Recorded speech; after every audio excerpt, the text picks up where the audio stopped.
Жогорку кеңештеги Өнүгүү прогресс фракциясынын лидери Бакыт Төрөбаев Кыргызстанда соттор көз каранды эмес маалымат каражаттарына басым күчөтүп жатат деп эсептейт. Бүгүн ал ооз эки билдирүү таратып, Сентябрь телеканалын жабуу тууралуу чечим шашылыш жана негизсиз болуп калды деген пикирин айтты. Бул альтернативдик маалымат булагын жок кылуу аракети жана президенттик шайлоонун жүрүшүнө таасир эте турган саясий акт деп билдирди Төрөбаев. Мен ойлойм, бул чындыгында соттун чечими өтө шашылыш түрдө жасалды.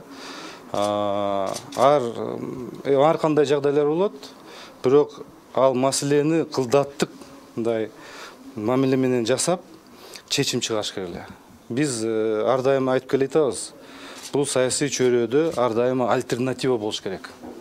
Альтернатива. Ошондуктан бул массалык маалымат каражаттарынын чөйрөдө альтернатива жактан маалыматтар да берилиш керек. Эгерде альтернативалык маалыматтар берилбесе, анда коррупция көбөйөт, анда диктаторство болот, анда биздин мамлекетибиз жабык болуп калат деп эсептейм.